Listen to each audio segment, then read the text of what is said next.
কিন্তু আল্লাহ রাব্বুল আলামিন তার নবী সাল্লাল্লাহু আলাইহি সাল্লামকে বিশিষ্ট বানিয়েছেন।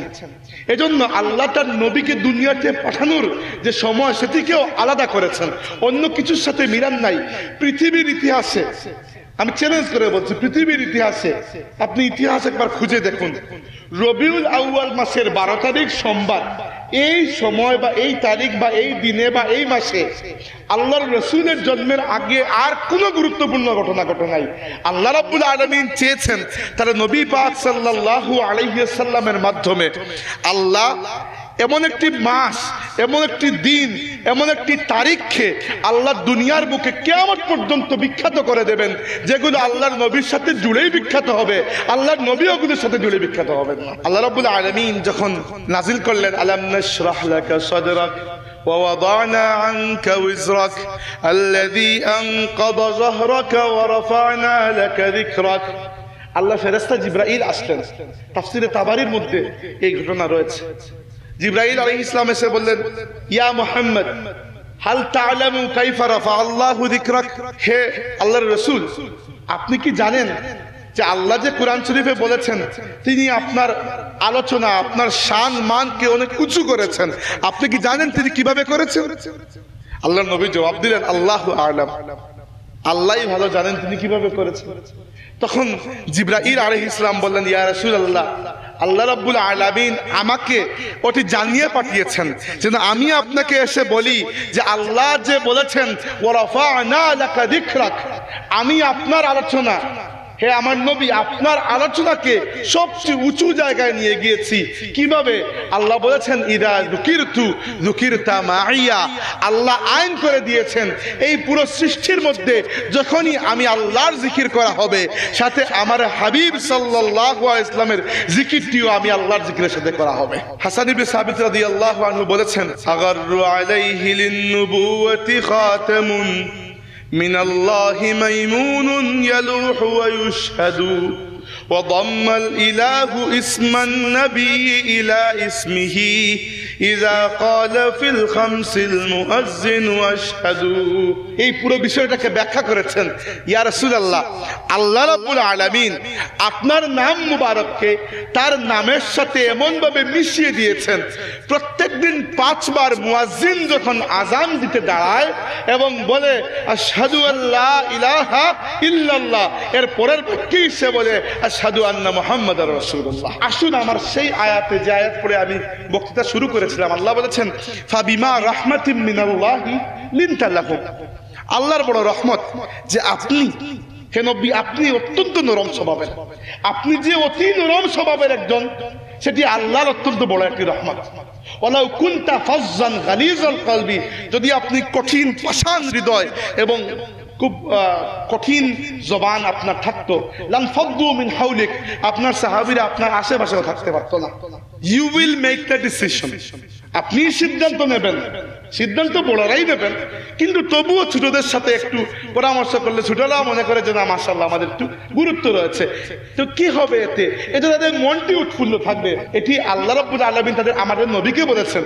আমি এসেছি, আপনারা নারায়ে তাকবীর দিয়েছেন, আমি যদি নাও বলি তাও দিবেন। আমি অনেক জায়গায় না করতাম প্রথম দিকে, খুবই লজ্জা লাগতো, মানুষ মানে না, আচ্ছা দিয়ে দিলেন। কিন্তু যদি আমার একটি ধারণা হয়, যদি আমার একটি মনে হয় যে আমি যাওয়ার পরে এর জন্য তাকবীর দে, তাহলে আমি আমার নিজের জায়গায় জাহান্নামে প্রস্তুত করে দিলাম।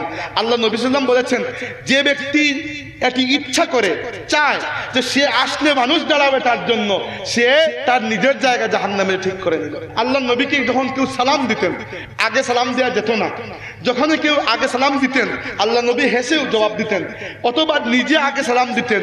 সালাম দেওয়া কিংবা সালামের জবাব দেওয়া আল্লাহ নবী কখনো হাসি ব্যতীত সালাম দিতেন না, সালাম নিতেন না। আমাদের সমাজ থেকে এই সুন্দর সুন্নতগুলো উঠে গেছে। আদব ভদ্রতা বলেন, অথবা আপনার হাস্যরস খুশ মেজাজ বলেন, অথবা মানুষকে মূল্যায়ন করা বলেন, আমরা শিখে এসেছিলাম, কিন্তু সামহাও জীবন চলার পথে আমরা পাওয়ারফুল হয়ে যাই, এস্টাবলিশড হয়ে যাই। আল্লাহর কসম আপনাদেরকে বলছি না, আমার মধ্যেই এগুলো আছে, কসম করে বলছে আমার মধ্যেই আছে। নসিহত আপনার জন্য নয়, নসিহত প্রথমে আমার জন্য, পরে আপনার জন্য। যতক্ষণ পর্যন্ত আমরা সুন্নতকে তাজিম করতে না পারবো, ততক্ষণ পর্যন্ত সুন্নতকে পালন করতে আমরা পারবো না। যে সুন্নত পালন করার আগে সুন্নতকে ইজ্জত করতে শিখে। দুনিয়াবি একটা উদাহরণ আপনাকে দিয়ে দেয়, দুনিয়াবি উদাহরণ। এটি তুলনা করছি না, আল্লাহ মাফ করুক। পাইলটরা যখন প্লেন চালানো শিখতে যায় তখন তাদেরকে প্রথম যে জিনিসটা বলা হয় সেটি হচ্ছে, তুমি এই প্লেনের যত খেয়াল রাখবে সে তোমার তত খেয়াল রাখবে। তুমি এটাকে যত আদর করবে মাটিতে, সেটি আসমানে উঠার পরে তোমাকে তত আদর করবে। তো এটি কি জন্য বললাম? বুঝানোর জন্য। সুন্নত একজন মানুষ তখনই পালন করতে পারবে যখন সে সুন্নতকে তাজিম করতে পারবে, সুন্নতকে শ্রদ্ধা করতে পারবে। যার মনের মধ্যে সুন্নতের প্রতি শ্রদ্ধা নাই, সে ব্যক্তি সুন্নত পালন করতে পারবে না। এবার আসুন, সুন্নত কি? আমাদের কাছে সুন্নত কি? দাড়ি রাখা, টুপি পরা, সুরমা লাগানো, মিষ্টি খাওয়া, এই চারটা, তাই না? হ্যাঁ, আমাদের দেশের মানুষ এই চারটাই মনে করে সুন্নত, আর তো নাই সুন্নত। আল্লাহ রাসূল সাল্লাল্লাহু আলাইহি ওয়াসাল্লামের হাজারো সুন্নত রয়েছে যেগুলো আমাদের মধ্যে আল্লাহ জন্মগতভাবে দিয়ে দেন, বাট আমরা হেলায় সেগুলো হাত থেকে ছেড়ে দেই। আজ আমি ওগুলো ফেরানোর চেষ্টা করবো ইনশাআল্লাহ। قال الله تبارك وتعالى في كلامه الحكيم: أعوذ بالله من الشيطان الرجيم بسم الله الرحمن الرحيم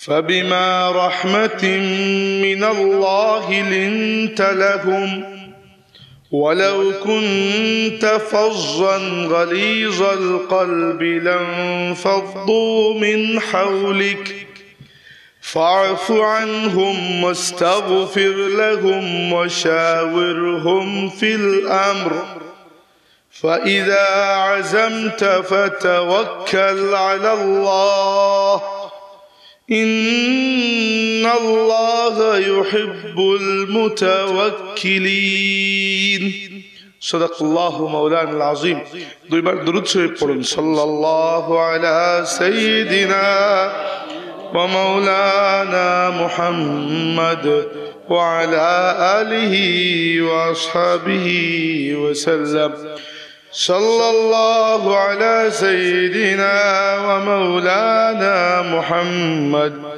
وعلى آله وأصحابه وسلم পবিত্র ঈদে মিলাদুন নবী সাল্লাল্লাহু আলাইহি ওয়াসাল্লাম উদযাপন উপলক্ষে বাংলাদেশ আঞ্জুমান তালামিজে ইসলামিয়া, বাংলাদেশ আঞ্জুমানে আল ইসলাম ও লতিফিয়া ইমাম সোসাইটির পক্ষ থেকে রাউতগাঁও ইউনিয়নে আজকের এই মুবারক মিলাদুন নবী মাহফিলে উপস্থিত সম্মানিত সভাপতি, উপস্থিত রাজনৈতিক ব্যক্তিবর্গ, মুহতারাম উলামায়ে কেরাম এবং অত্র এলাকার সম্মানিত হাজরিন, আমরা আল্লাহ রাব্বুল আলামিনের কাছে সর্বপ্রথম অশেষ শুকরিয়া গুজার।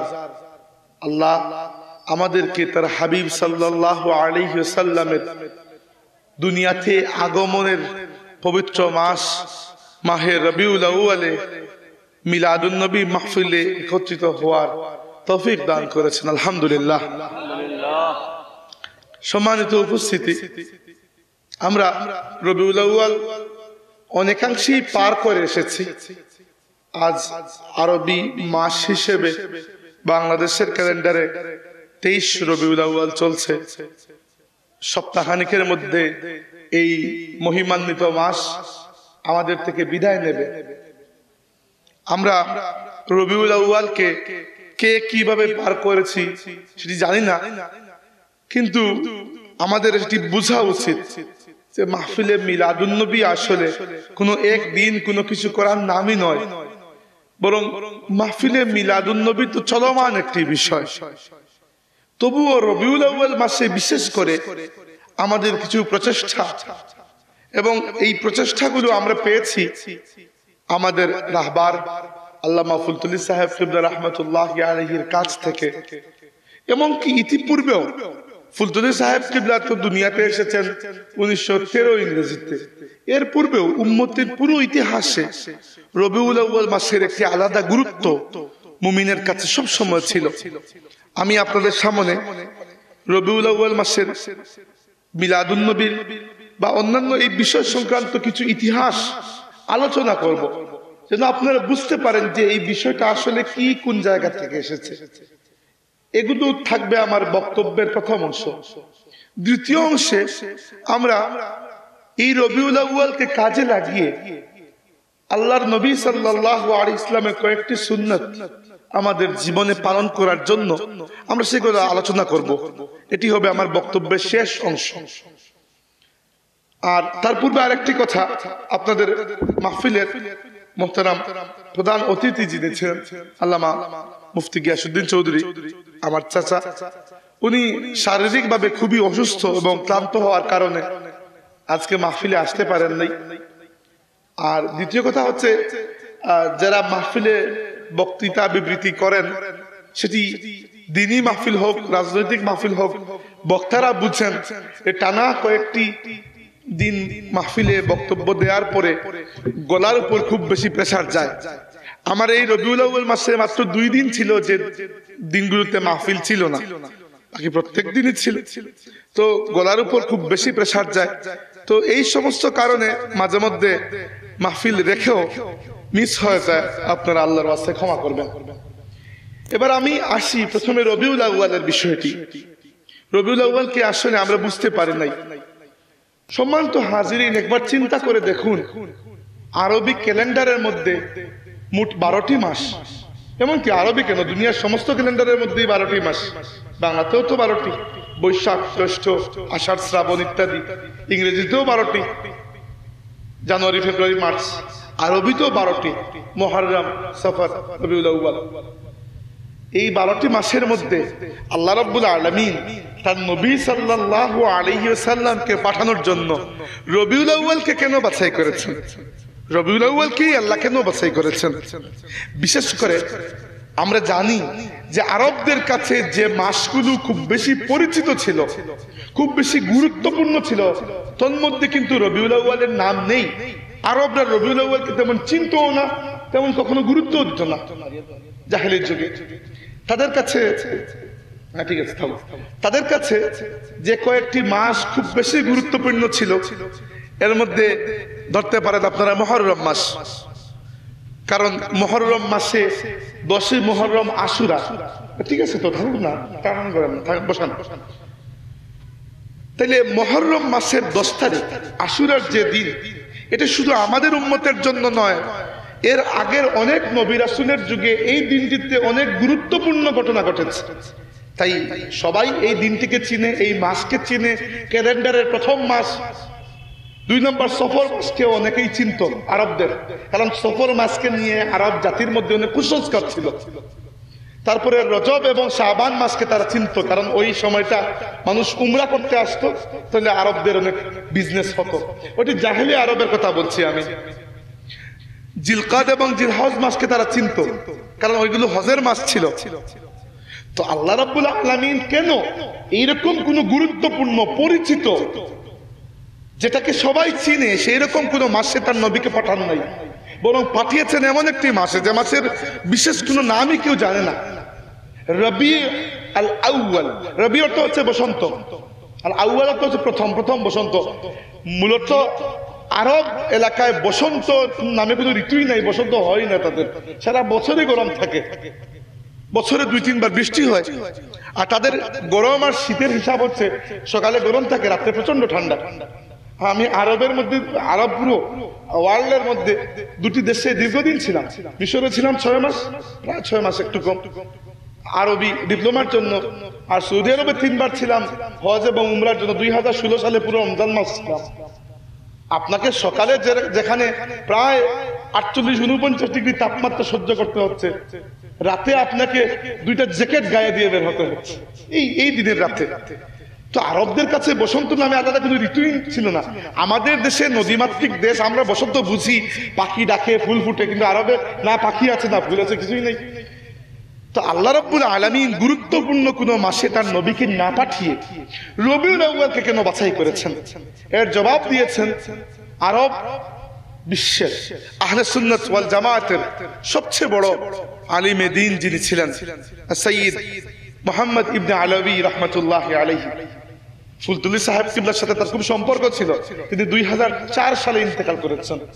তার লিখিত বইয়ের সংখ্যা প্রায় 80-90টি হবে। তিনি জবাব দিয়েছেন যে আল্লাহ রাব্বুল আলামিন যদি গুরুত্বপূর্ণ কোনো মাসে তার নবীকে পাঠাতেন, তাহলে মনে হতো ওই মাসের সাথে মিলে নবীর গুরুত্ব মনে হয় একটু বৃদ্ধি পেয়েছে। মনে করুন যদি আল্লাহ রাব্বুল আলামিন তার নবীকে দুনিয়াতে পাঠাতেন 10ই মুহররম, তাহলে 10ই মুহররম তো শুধু নবীর আগমনের দিন হতো না, বরং 10ই মুহররমের সাথে আরো অনেক কিছু জড়িত। যদি আল্লাহ তার নবীকে পাঠাতেন লাইলাতুল কদরে, শবে কদরের রাতে, তাহলে শবে কদরের তো এমনিই একটি মর্যাদা আছে, আল্লাহর নবীর জন্ম ওইটার সাথে মিলে যেত। মানুষ মনে করতো মনে হয় দুটাই বরাবর বরাবর, কিন্তু আল্লাহ রাব্বুল আলামিন তার নবী সাল্লাল্লাহু আলাইহি সাল্লামকে বিশিষ্ট বানিয়েছেন। এজন্য আল্লাহ তার নবীকে দুনিয়াতে পাঠানোর যে সময় সেটিকেও আলাদা করেছেন, অন্য কিছুর সাথে মিলান নাই। পৃথিবীর ইতিহাসে, আমি চ্যালেঞ্জ করে বলছি, পৃথিবীর ইতিহাসে আপনি ইতিহাস একবার খুঁজে দেখুন, রবিউল আউয়াল মাসের 12 তারিখ সোমবার, এই সময় বা এই তারিখ বা এই দিনে বা এই মাসে আল্লাহর রাসূলের জন্মের আগে আর কোনো গুরুত্বপূর্ণ ঘটনা ঘটে নাই। আল্লাহ রাব্বুল আলামিন চেয়েছেন তার নবী পাক সাল্লাল্লাহু আলাইহি ওয়াসাল্লামের মাধ্যমে আল্লাহ এমন একটি মাস, এমন একটি দিন, এমন একটি তারিখকে আল্লাহ দুনিয়ার বুকে কিয়ামত পর্যন্ত বিখ্যাত করে দেবেন, যেগুলো আল্লাহর নবীর সাথে জুড়েই বিখ্যাত হবে, আল্লাহর নবী ওগুলোর সাথে জুড়ে বিখ্যাত হবেন না। এটি আল্লাহ রাব্বুল আলামিনের পছন্দ। আল্লাহ সুবহানাহু ওয়া তাআলা অপছন্দ করেন যে আল্লাহর সাথে কেউ শিরক করবে, মুশরিক। এই শিরকের কাজটি আল্লাহর অপছন্দ। একইভাবে আল্লাহর অপছন্দ যে আল্লাহ রাব্বুল আলামিনের সবচেয়ে শ্রেষ্ঠ সৃষ্টি রাসূলুল্লাহ সাল্লাল্লাহু আলাইহি ওয়াসাল্লামের শানের সাথে কেউ কোনো কিছুর মিলাওয়াট করবে, কেউ গুস্তাখি করবে। তাই আল্লাহ রাব্বুল আলামিন অন্য কোনো গুরুত্বপূর্ণ দিনে আল্লাহর রাসূলকে পাঠান নাই, বরং দিনটাও বাছাই করেছেন এমন, সময়টাও এমন, মাসটাও এমন, তারিখটাও এমন, যখন ইতিহাসে আর কিছুই ঘটে নাই। ওই সময়টা ওই 12ই রবিউল আউয়াল মাসের 12 তারিখের সোমবার দিনটি কেবল মুহাম্মদুর রাসূলুল্লাহ সাল্লাল্লাহু আলাইহি ওয়াসাল্লামের নামের কারণেই কিয়ামত পর্যন্ত দুনিয়ার সবচেয়ে মুবারক দিন হয়ে থাকবে। আমি আপনাদেরকে আরেকটু আগাই। আল্লাহ রাব্বুল আলামিন যখন নাজিল করলেন আলাম নাশরাহ লাকা সাদরাক ওয়া ওয়াদানা আনকা উযরাক আল্লাযী আনকাযা যাহরাকা ওয়া রাফা'না লাকা যিকরাক, আল্লাহ ফেরেশতা জিবরাইল আসলেন। তাফসীরে তাবারির মধ্যে এই ঘটনা রয়েছে। জিবরাইল আলাইহিস সালাম এসে বললেন, ইয়া মুহাম্মদ হাল তা'লামু কাইফা রাফা আল্লাহু যিকরাক, হে আল্লাহর রাসূল আপনি কি জানেন যে আল্লাহ যে কোরআন শরীফে বলেছেন তিনি আপনার আলোচনা, আপনার শান মানকে অনেক উঁচু করেছেন, আপনি কি জানেন তিনি কিভাবে করেছেন? আল্লাহর নবী জবাব দিলেন, আল্লাহু আ'লাম, আল্লাহই ভালো জানেন তিনি কিভাবে করেছেন। তখন জিবরাইল আলাইহিস সালাম বললেন, ইয়া রাসূলুল্লাহ আল্লাহ রাব্বুল আলামিন আমাকে ওটি জানিয়ে পাঠিয়েছেন যেন আমি আপনাকে এসে বলি যে আল্লাহ যে বলেছেন ওয়া রাফা'না লাকা যিকরাক, আমি আপনার আলোচনা, হে আমার নবী আপনার আলোচনাকে সবচেয়ে উঁচু জায়গায় নিয়ে গিয়েছি। কিভাবে? আল্লাহ বলেছেন ইদা যুকিরতু যুকিরতা মাইয়া, আল্লাহ আইন করে দিয়েছেন এই পুরো সৃষ্টির মধ্যে যখনই আমি আল্লাহর জিকির করা হবে সাথে আমার হাবিব সাল্লাল্লাহু আলাইহি ওয়াসাল্লামের জিকিরটিও আমি আল্লাহর জিকিরের সাথে করা হবে। কিভাবে সেটি আমাদেরকে জানিয়েছেন আল্লাহর নবী সাল্লাল্লাহু আলাইহি ওয়াসাল্লামের সাহাবী হাসান ইবনে সাবিত রাদিয়াল্লাহু আনহু। হাসান ইবনে সাবিত রাদিয়াল্লাহু আনহু বলেছেন, আগাররু আলাইহি লিন-নুবুওয়াতি খাতামুন মিনাল্লাহি মাইমুনুন ইয়ালুহু ওয়া ইউশহাদু ওয়া দাম্মাল ইলাহু ইসমান নাবিয়্যি ইলা ইসমিহি ইযা ক্বালা ফিল খামসিল মুআজ্জিন ওয়াশহাদু। হাসান ইবনে সাবিত আল্লাহর নবীর সাহাবী, তিনি বলেছেন, এই পুরো বিষয়টাকে ব্যাখ্যা করেছেন, ইয়া রাসূলুল্লাহ আল্লাহ রাব্বুল আলামিন আপনার নাম মুবারককে তার নামের সাথে এমন ভাবে মিশিয়ে দিয়েছেন প্রত্যেকদিন 5 বার মুয়াজ্জিন যখন আযান দিতে দাঁড়ায় এবং বলে আশহাদু আল্লা ইলাহা ইল্লাল্লাহ, এর পরের বাক্যেই সে বলে আশহাদু আন্না মুহাম্মাদার রাসূলুল্লাহ, সুবহানাল্লাহ। এবং আল্লাহ রাব্বুল আলামিন দুনিয়ার টাইমকে, সময়কে এমন ভাবে নির্ধারণ করেছেন যে এই পৃথিবীতে সময় সব সময় সব জায়গায় এক হয় না। পৃথিবীতে 24টি টাইম জোন রয়েছে, এজন্য 24 ঘন্টায় আমরা দিন হিসাব করি, টাইম জোন বলা হয়। যারা ভূগোলের ছাত্র এগুলো বুঝতে পারবেন। ধরেন বাংলাদেশে এখন বাজে ঠিক 9টা এক্স্যাক্টলি, আমেরিকায় কিন্তু রাত 9টা বাজে না, আমেরিকায় কিন্তু এখনো সকাল 9টা বেজে আছে। সম্ভবত। ওকে, আমেরিকা আমাদের চেয়ে 12 ঘন্টা পেছনে, ইংল্যান্ড আবার আমাদের চেয়ে 6 ঘন্টা পেছনে, আবার ওদিকে যত সরবেন পূর্ব দিকে এরা আমাদের চেয়ে আগে, এদের রাত 9টা অলরেডি পার হয়ে গেছে। পৃথিবীতে টাইমের ডিফারেন্স রয়েছে। এই ডিফারেন্সের কারণে কি হয়, দুনিয়াতে সব জায়গায় ফজরের ওয়াক্ত এক সময় আসে না, জুহরটাও এক সময় নয়, আসরটাও নয়, মাগরিবটাও নয়, ইশাটাও নয়। দুনিয়াতে সব সময় কোনো না কোনো জায়গায় ফজরের সময় হচ্ছে, অন্য জায়গায় আবার এশার সময় হয়ে যাচ্ছে। সব জায়গায় কখনো না কখনো আজান হচ্ছে। যতবার যেখানে আজান হচ্ছে ততবার মুয়াজ্জিন বলছেন আশহাদু আল্লা ইলাহা ইল্লাল্লাহ, আর যতবার তিনি এই কালিমা পাঠ করছেন পরের কালিমায় বলছেন আশহাদু আন্না মুহাম্মাদার রাসূলুল্লাহ। অর্থাৎ হাসান ইবনে সাবিত রাদিয়াল্লাহু আনহু বলেছেন, ইয়া রাসূলুল্লাহ, আল্লাহ আপনার নামকে তার নিজের নামের সাথে এমন ভাবে মিশিয়ে দিয়েছেন, এই মহাবিশ্বে, এই পৃথিবীতেই ধরেন যেখানে যখন যেভাবে আল্লাহর নামটি নেওয়া হয় সেখানে তখন সেভাবে আপনার নামের জিকিরটাও করা হয়। আজান তো আজান, যে নামাজ আমরা একমাত্র আল্লাহর জন্য আদায় করি, খালিস আল্লাহর জন্য, নামাজে কাউকে শরীক করি না। আমরা তাকবীর তাহরিমা বাদি কার জন্য? আল্লাহর জন্য। কিয়াম করি আল্লাহর জন্য, তিলাওয়াত করি আল্লাহর জন্য, রুকু সুজুদ আল্লাহর জন্য, তাসবিহ আল্লাহর জন্য। ঠিক আছে, তাসবিহ সিজদা থেকে উঠে সালাম ফিরিয়ে নিন। তাশাহুদের বৈঠকে বসার দরকার, তাশাহুদের বৈঠকে না বসলে, বসার আগেই তো আপনি অনেক ইবাদত করে ফেলেছেন, কিন্তু সেই ইবাদত করে আপনি সালাম শেষ করতে পারবেন না। আল্লাহ বলেছেন তাশাহুদের বৈঠকে বসতে হবে। বসে কি পড়তে হবে? রব বসে পড়তে হবে আত-তাহিয়াতু লিল্লাহি ওয়াস-সালাওয়াতু ওয়াত-তাইয়্যিবাত। ঠিক আছে, এতটুকু আল্লাহর জন্য। আত-তাহিয়াতু লিল্লাহ মানে হচ্ছে আমি আমার নিজের পুরো সত্তাকে আমার রবের জন্য, আল্লাহর জন্য সমর্পণ করে দিলাম। ওয়াস-সালাওয়াত আমার যাবতীয় ইবাদত আল্লাহর জন্য, ওয়াত-তাইয়্যিবাত যাবতীয় তাসবিহ তাহলিল সবই আল্লাহর জন্য। ঠিক আছে, এরপরে সালাম ফিরিয়ে নিন না, আল্লাহ এরপরে শিখিয়ে দিয়েছেন, এরপরে বলবে আসসালামু আলাইকা আইয়ুহান নাবিয়্যু ওয়া রাহমাতুল্লাহি ওয়া বারাকাত। আমার নবীকে তোমরা নামাজের মধ্যে একবার সালাম দেবে।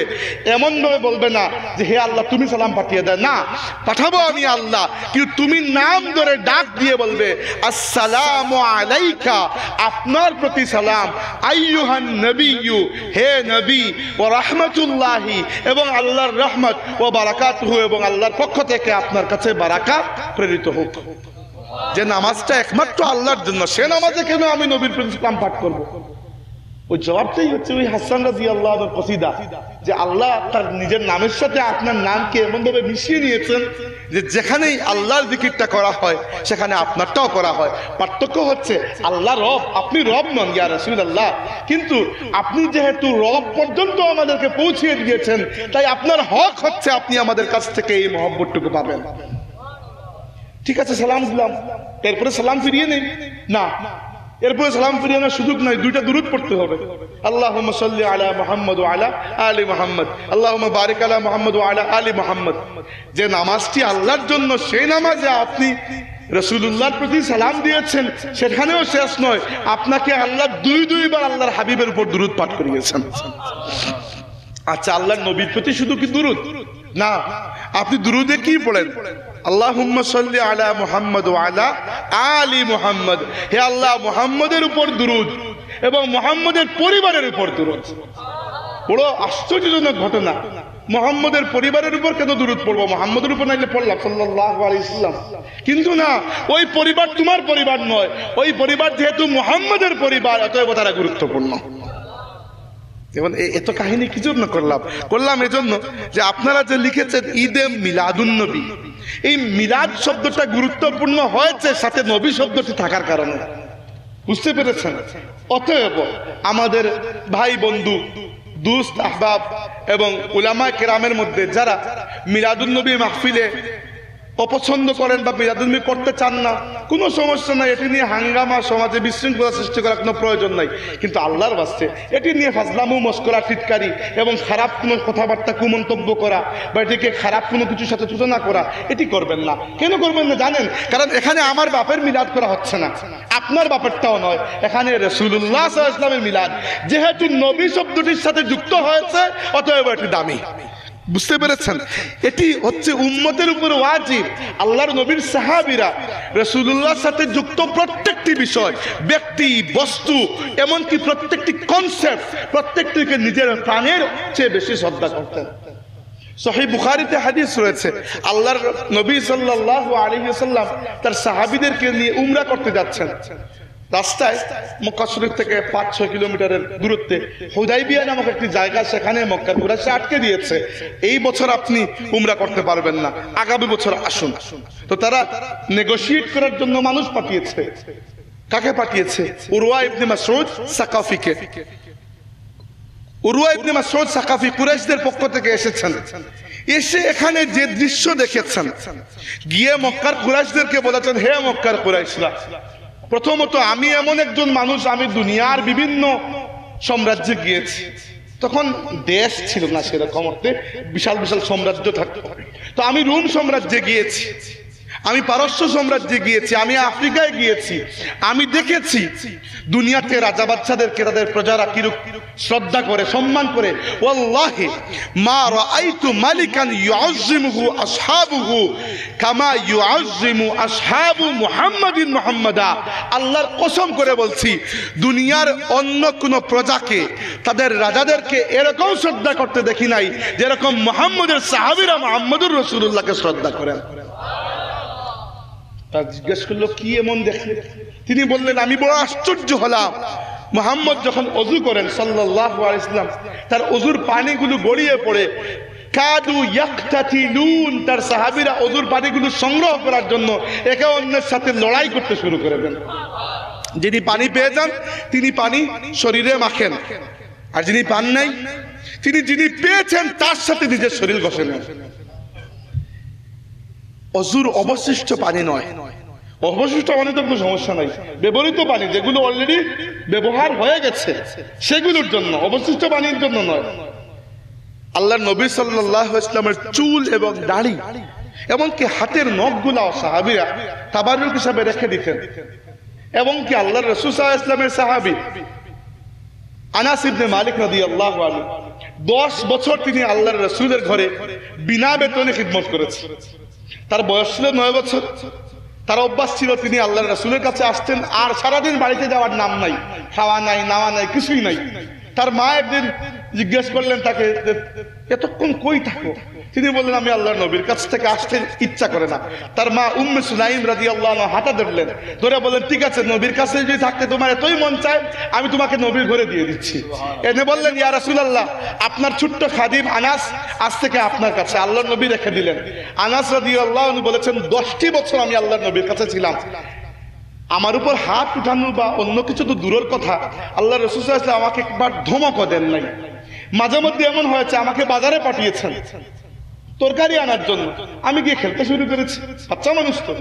অনেক পরে ঘরে এসেছেন, কয়েক ঘন্টা কাটিয়ে। আল্লাহর নবী সাল্লাল্লাহু আলাইহি ওয়াসাল্লামের স্ত্রীরা একটু রাগ করেছেন যে তোমাকে কখন পাঠিয়েছি আর কখন এসেছো। কথা বলা শুরু করার আগে আল্লাহর নবী সাল্লাল্লাহু আলাইহি ওয়াসাল্লাম মধ্যখানে এসে যেতেন, এসে বলতেন, তাকে কিছু বলো না, কারণ সে তো ইচ্ছা করে, নিজের ইচ্ছায় সময় নষ্ট করে নাই, আল্লাহ চাইছেন এই জন্য সময় নষ্ট করেছে। এভাবে বাঁচিয়ে দিতেন। আনাস রাদিয়াল্লাহু আনহু আল্লাহর নবীর কাছ থেকে বেতনও নিতেন না, ছুটিও নিতেন না। তার বেতন ছিল একটি, কি বেতন? বাচ্চা মানুষ, তিনি চিন্তা করতেন বা তিনি আবিষ্কার করেছিলেন আল্লাহর নবীর দেহ থেকে খুশবু আসে, এটি তার আবিষ্কার। আল্লাহর নবীর দেহ থেকে খুশবু আছে। তার জীবনের একমাত্র ইচ্ছা ছিল কারণে বিনা কারণে প্রত্যেকদিন কয়েকবার আল্লাহর নবীর হাতের সাথে হাত ঘষা। আনাস রাদিয়াল্লাহু আনহুর মূল কাজটি ছিল রাসূলুল্লাহ সাল্লাল্লাহু আলাইহি ওয়াসাল্লামের সাথে হাত ঘষা, মুসাফাহা করা। এজন্য কি হয়েছে, পরবর্তী জীবন তাকে মানুষের সাথে খালি হাতই ঘষতে হয়েছে। মানুষ আসতো তার কাছে, এসে বলতো যে আপনি যে হাতে আল্লাহর নবীকে ছুঁয়েছেন ওই হাতটি দিন, ওই হাত ধরে হাত ঘষে চুমু দিয়ে চলে যেত। তো এই বরকত আনাস রাদিয়াল্লাহু আনহু পুরো উম্মতকে দিয়েছেন। এবং মুহাদ্দিসদের মধ্যে এই মুসাফাহার সুন্নত যেটি, আনাস রাদিয়াল্লাহু আনহুর কাছ থেকে যারা মুসাফাহা করেছেন ওরা তাদের পরবর্তী জেনারেশনের কাছে এই মুসাফাহাটি পৌঁছিয়েছেন। এটিকে বলা হয় মুসালসাল বিল মুসাফাহা, মুসাফাহার সিরিজ, চেইন অফ ট্রান্সমিশন ইংরেজিতে বলে। সেটি আস্তে আস্তে সর্বশেষ আল্লাহ রাব্বুল আলামিন আমি অধমকেও 2 সনদে এটি উপহার দিয়েছেন। একটি আমার উস্তাদ এবং আসলে আমার উস্তাদ না, উস্তাদদের উস্তাদ শাইখুল হাদিস আল্লামা হাবিবুর রহমান মুহাদ্দিস সাহেব হুজুর হাফিজাহুল্লাহ তাআলা, তিনি খুব অসুস্থ। আর তার জন্য আপনারা দোয়া করবেন, আল্লাহ যতদিন পৃথিবীতে রাখেন আল্লাহ যেন তাকে শান্তি দেন এবং মানে তাকে শারীরিক কষ্ট থেকে মুক্ত রেখে আল্লাহ ইমানের সাথে দুনিয়া থেকে বিদায় দেন যখনই আল্লাহর ইচ্ছা হয়। আর আরেকজন হচ্ছেন মক্কা শরীফের সৈয়দ আব্দুল্লাহ ইদরুস রহমতুল্লাহ আলাইহি। অত্যন্ত কম বয়সে তিনি ইন্তেকাল করেছেন। ফুলতলি সাহেব বাড়িতে এসেছিলেন, তো আমি তার খাদিম ছিলাম হিসাবে তিনি আমাকে এই উপহারটুকু দিয়ে গেছেন। যাই হোক, এটি বললাম কি জন্য, যে সাহাবীদের কাছে আল্লাহর রসুলের হাতের মধ্যে যে গন্ধ, যে খুশবু, সেটি নিজের সাথে মাখাও এটি একটি পছন্দের বিষয় ছিল। আনাস রাদিয়াল্লাহু আনহুর সাথে আল্লাহর নবীর কিছু চুল এবং দাড়ি ছিল। চুল আঁচড়ালে চুল পড়তো, দাড়ি আঁচড়ালে পড়তো, তিনি এগুলো সংগ্রহ করে রাখতেন। ইন্তেকালের সময় বলে গেছেন যে আমার কাফনের মধ্যে করে ওগুলো দিয়ে দিও। আল্লাহর নবী সাল্লাল্লাহু আলাইহি ওয়াসাল্লামের এক সাহাবী আব্দুল্লাহ ইবনে উনাইস রাদিয়াল্লাহু আনহু, তাকে রাসূলুল্লাহ সাল্লাল্লাহু আলাইহি ওয়াসাল্লাম একটি কাজ দিয়েছেন। তিনি একাই সেই কাজ করে এসেছেন, অনেক বিরক্তের একটি কাজ। আল্লাহর নবী উপহার স্বরূপ তাকে নিজের লাঠি উপহার দিয়েছেন। বলেছেন এই লাঠি তোমার কাছে রাখবে, কিয়ামতের দিন এই লাঠি দেখে আমি তোমাকে চিনে নেব। তিনি ইন্তেকালের সময় বলে গেছেন আমার কাফনের মধ্যে এই লাঠি দিয়ে দিও। আমাদের মা উম্মে সালামা রাদিয়াল্লাহু আনহা, রাসূলুল্লাহর অন্যতম একজন স্ত্রী, উনার কাছে আল্লাহর নবীর অনেকগুলো চুল ছিল। পুরো মদিনায়, এমনকি মদিনার বাইরে মানুষ যখন অসুস্থ হতো তার কাছে একটি বাটি পাঠিয়ে দিত। আগ থেকে বলা ছিল তিনি ওই বাটিতে পানি ঢেলে ওই পানির মধ্যে আল্লাহর নবীর চুল মুবারক ডুবিয়ে মানুষকে বিলিয়ে দিতেন। মানুষ ওটি পান করে শিফা লাভ করছে। তো এটি কি জন্য বললাম, এত কথা। মিলাদুন নবী পালন না করেন, না করেন, কোনো সমস্যা নেই, বিশ্বাস করলে কোনো সমস্যা নাই, কিন্তু এটি নিয়ে খারাপ মন্তব্য করা, একটি বিশৃঙ্খলা সৃষ্টি করা কি দরকার? আর আরেকটি কথা বলি, আমি আপনাকে জিম্মাদারির সাথে বলছি, মিলাদুন নবী ফুলতলি সাহেব আবিষ্কার করেন নাই। ফুলতলি সাহেব মিলাদুন নবী আবিষ্কার করেন নাই। ফুলতলি সাহেবের বহু শত বছর আগ থেকে উম্মতে মুসলিমা, এই মুসলিম উম্মত আল্লাহর হাবিবের দুনিয়াতে আগমন উপলক্ষে মাহফিলে মিলাদ করে আসছে। আমি আপনাকে ছোট্ট ইতিহাস শোনাই। আমাদের আহলে সুন্নাত ওয়াল জামাতের, আহলে সুন্নাত ওয়াল জামাত বলতে খালি বাংলাদেশের আহলে সুন্নাত না, সারা দুনিয়ার আহলে সুন্নাত ওয়াল জামাতের মধ্যে সবচেয়ে বড় মুহাদ্দিসিন যারা ছিলেন, যাদের খিদমতের কারণে আজ আমার মতো তুচ্ছ মানুষ কিছুটা কথা বলতে পারছে, তাদের বই পড়ে পড়ে, তাদের মধ্যে একজন ছিলেন ইমাম ইবনুল জাওজি রাহমাতুল্লাহি আলাইহি। অনেকগুলো কিতাব তিনি লিখেছেন, তার মধ্যে একটি কিতাব তিনি লিখেছেন বায়ানু মিলাদিন নবী, মিলাদুন নবীর বায়ান। এই কমপ্লিট কিতাবটি আর পাওয়া যায় কিনা জানি না। আমি তার কিতাব থেকে সামান্য কিছু অংশ আপনাদের জন্য লিখে এনেছি। আপনাদেরকে এটি জানাবো যে মিলাদুন নবী ফুলতলি সাহেবও আবিষ্কার করেন নাই, আর ফুলতলি কিংবা সিলেট কিংবা কুলাউড়া থেকে এটি আবিষ্কার হয় নাই। এটি উম্মতের পুরো ইতিহাসের মধ্যে ছিল। ইমাম ইবনুল জাওজি বলেছেন لا زال أهل الحرمين الشريفين والمصر واليمن والشام وسائر بلاد العرب من المشرق إلى المغرب يحتفلون بمجلس مولد النبي صلى الله عليه وسلم।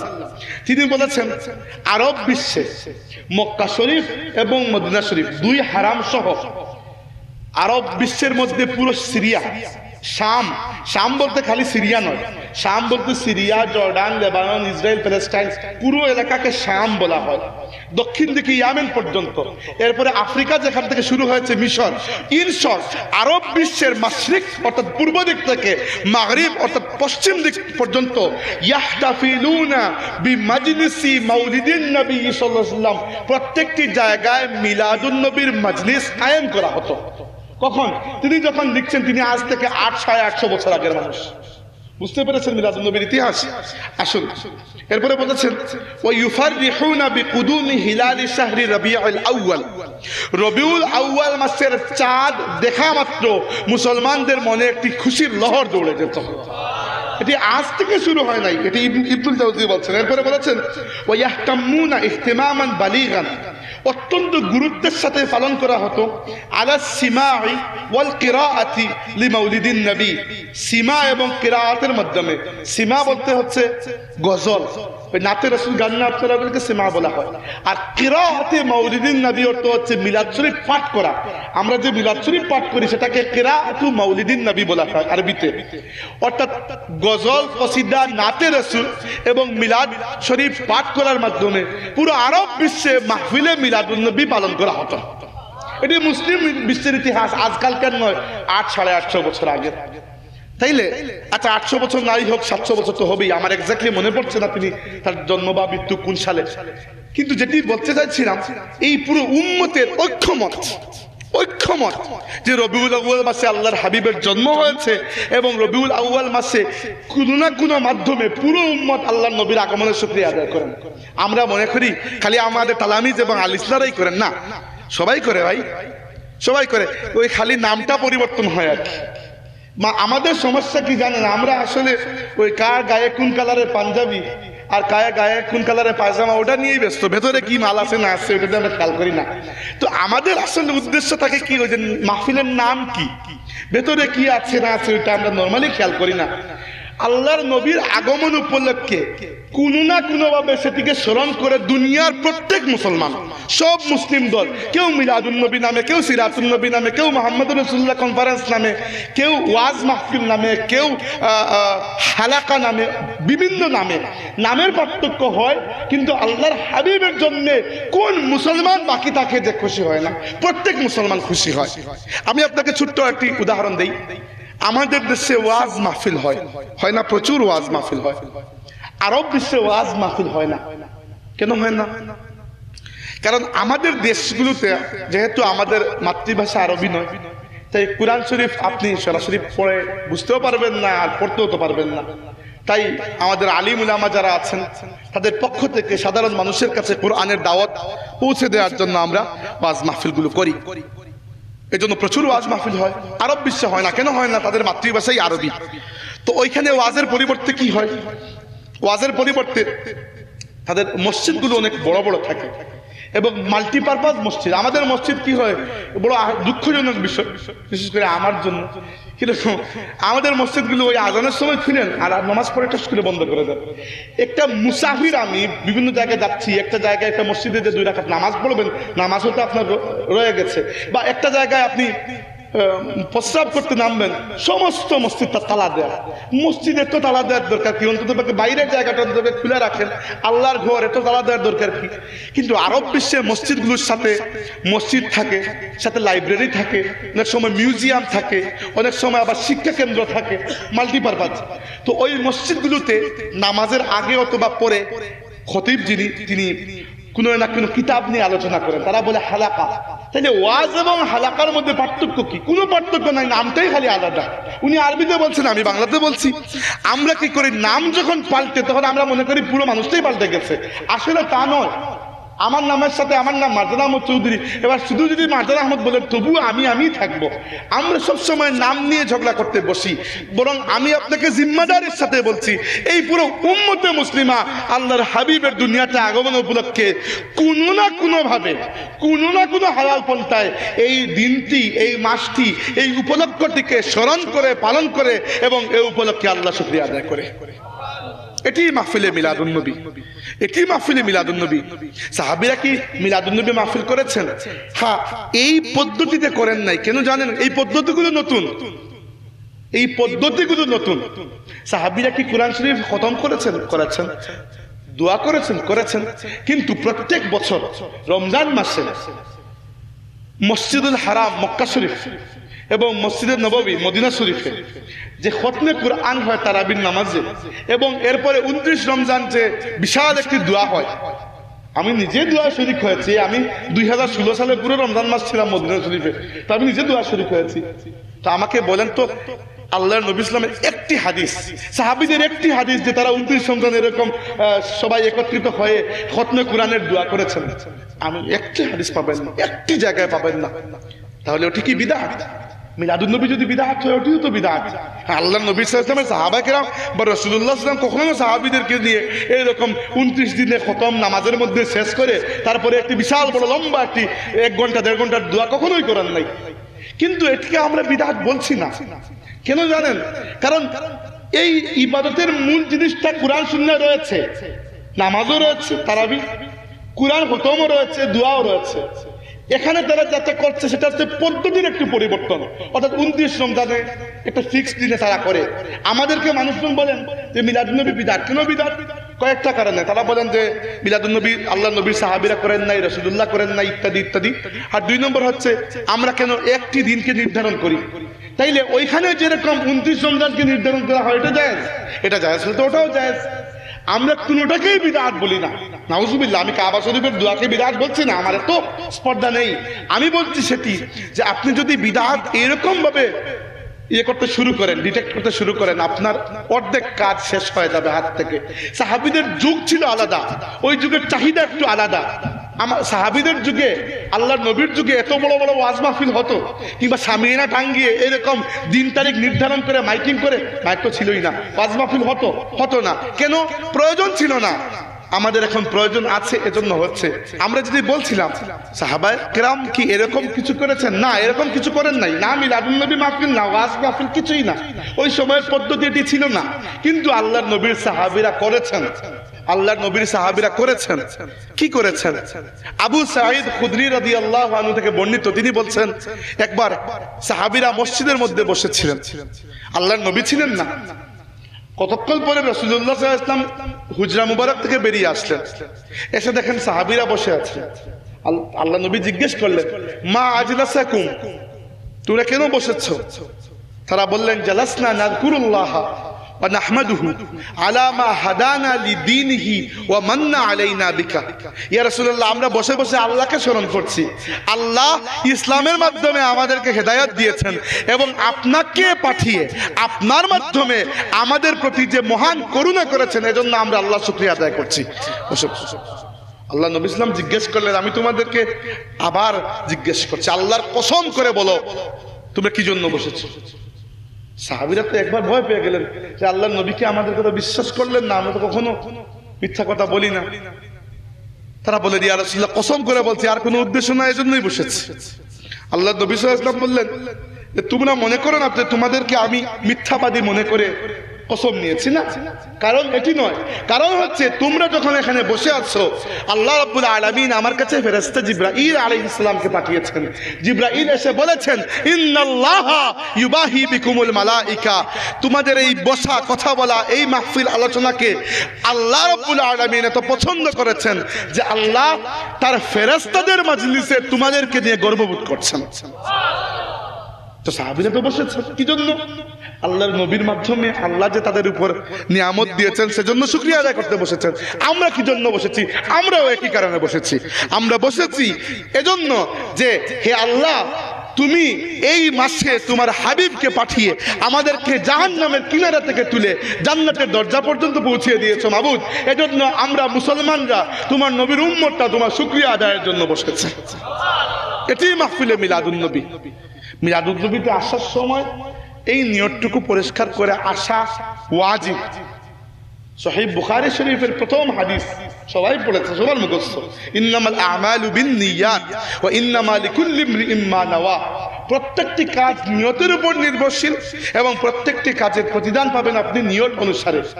আপনি মিলাদুন্নবী মাহফিলে এসেছেন কি জন্য? সিন্নি খাওয়ার জন্য।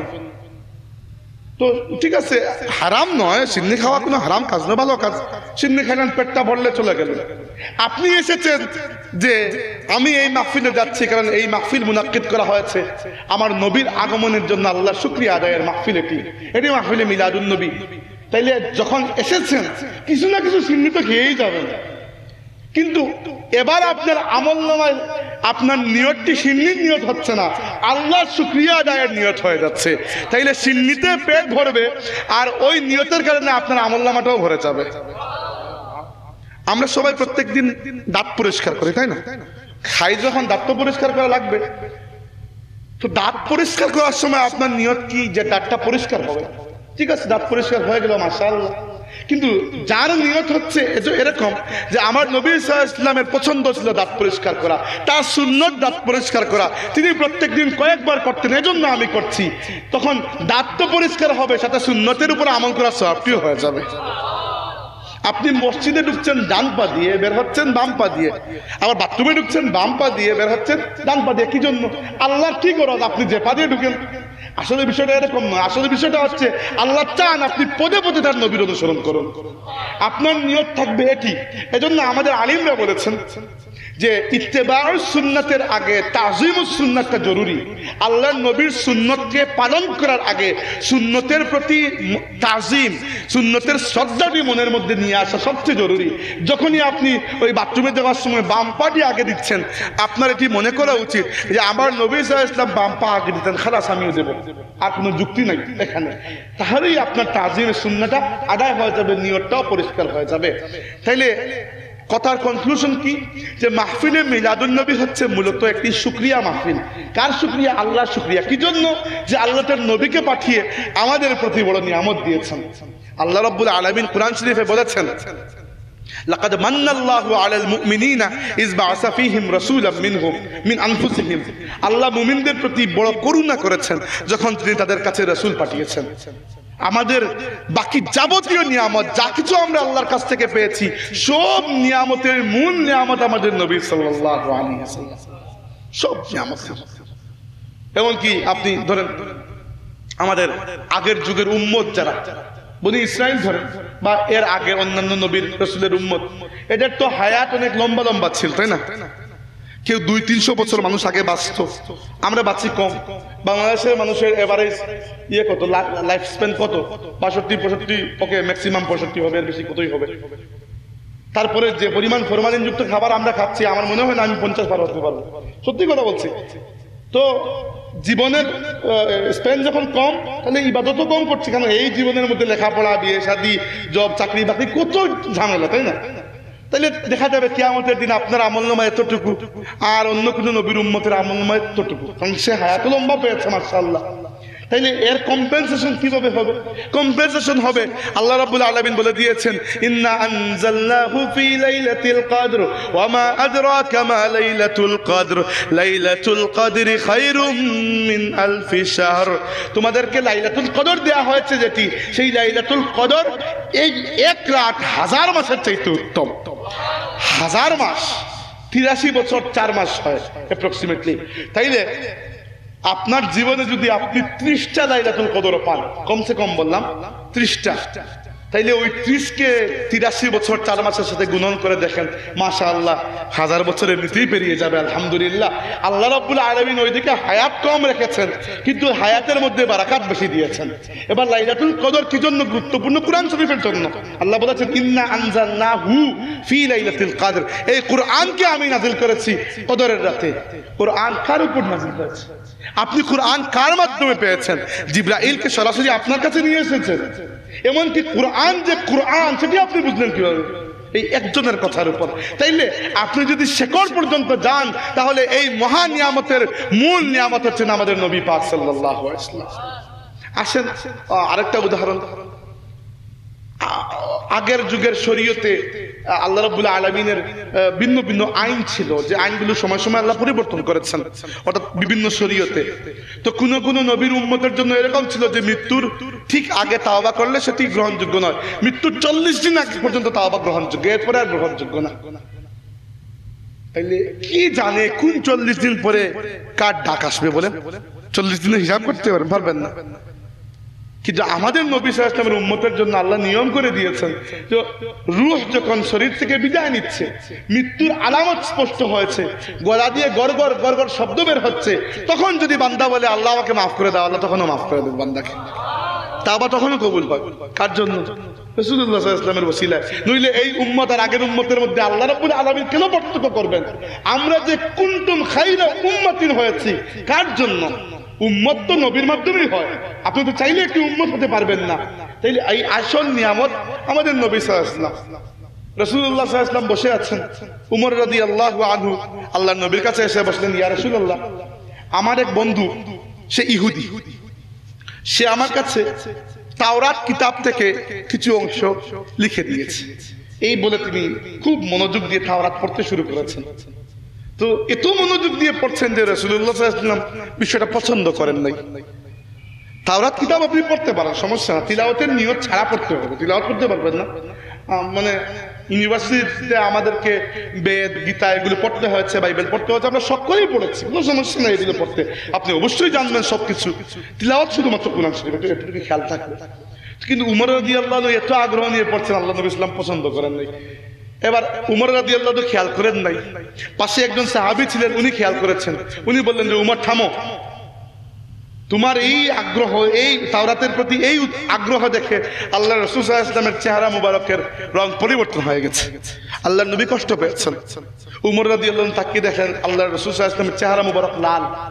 রাসূল সাল্লাল্লাহু আলাইহি ওয়াসাল্লামের কপাল ছিল খুব বড়, কপালের মধ্যখানে একটি সূক্ষ্ম রক্তনালী ছিল। যখন তিনি রাগ করতেন তখন একটি একেবারে উজ্জ্বল রক্তিম হয়ে ফুটে উঠত। সাহাবীরা বুঝতে পারতেন আল্লাহ নবী রাগ করেছেন। তো রাগ তো মাঝে মধ্যে করতেন, তখন সাহাবীরা কিভাবে আল্লাহ নবীকে খুশি করছেন? একটাই পদ্ধতি ছিল, সাহাবীদের কাছে আল্লাহ নবীকে খুশি করার একটাই পদ্ধতি ছিল। যখনই রাসূলুল্লাহ রাগ করতেন, সাহাবীরা জমাত হয়ে বলতেন রাদিতু বিল্লাহি রাব্বা ওয়া বিল ইসলামি দীনা ওয়া বি মুহাম্মাদিন সাল্লাল্লাহু আলাইহি ওয়াসাল্লাম নবিয়্যান ওয়া রাসূলা। এই কালিমা পাঠ করতে থাকতেন, একসময় আল্লাহ নবী হেসে উঠতেন।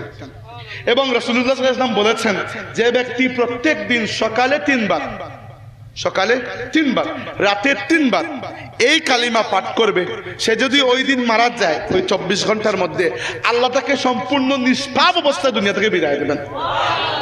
এবার আমাকে বলেন, এই তো এত লম্বা কাহিনী যে পেছালা, এই এত বড় নিয়ামতের পেছনে আসল নিয়ামতকে আমাদের নবী সাল্লাল্লাহু আলাইহি ওয়াসাল্লাম। কারণ এই পুরো কালিমা, এই পুরো মর্যাদা, এই পুরো বিষয়টা আমরা পেয়েছি তার কারণে, তার ওসিলায়। সম্মানিত হাজিরিন, এই যে কালিমা যেটি বললাম সেটি আসলেই গুরুত্বপূর্ণ। পরে ভুলে যাব হয়তো, আপনাদেরকে এতটুকু অনুরোধ করছি, যারা আজকে শিখলেন তারা পড়ার অভ্যাস করবেন। বেশি সময় লাগবে না তো, সকালে 3 বার, যখনই আপনি পারেন রাতে 3 বার। আলাদা কোনো নিয়ম নাই যে এই সময়টাতে পড়তে হবে, any time in the night, any time at the day, আপনি যে কোনো সময় পড়বেন 3 বার 3 বার 6 বার। অভ্যাস যদি হয়ে যায়, কোনো না কোনো দিন তো মরতে হবে, তাই না? বাই চান্স ওই দিন আপনি পড়ে ফেললেন, তো সারা জীবনে হিসাব করে দেখা যাবে আপনি যদি আরো অনেক বছর বাঁচেন, প্রত্যেক দিন ওইগুলা পড়তে 1 মিনিট 2 মিনিটও লাগবে না। তো সব মিলিয়ে আপনার জীবনের হয়তো কয়েক ঘন্টা ব্যয় হবে। ওই কয়েক ঘন্টার ইনভেস্টমেন্টের রিটার্ন হিসাবে আপনি অনন্তকালের আযাব থেকে মুক্তি পেয়ে যাবেন। এই যে মুক্তি, সেই মুক্তি এসেছে কার ওসিলায়।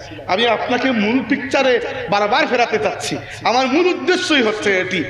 সম্মানিত হাজিরিন, যেটি বলছিলাম, আল্লাহ রাব্বুল আলামিন তো বলে দিয়েছেন, ওয়া ইন তাউদ্দু নি'মাতাল্লাহি লা তুহসুহা, তোমরা যদি আমার নিয়ামতগুলো গণনা করতে থাকো, কখনো গণনা করে শেষ করতে পারবে না, গণনা করে শেষ করতে পারবে না। তাইলে এই এত এত নিয়ামত দেওয়ার পরে আল্লাহ আমাদের কাছে কি চাইছেন? লা ইন শাকারতুম লা আযীদান্নাকুম, যদি শুকরিয়া আদায় করো তাহলে নিয়ামত বাড়িয়ে দেব।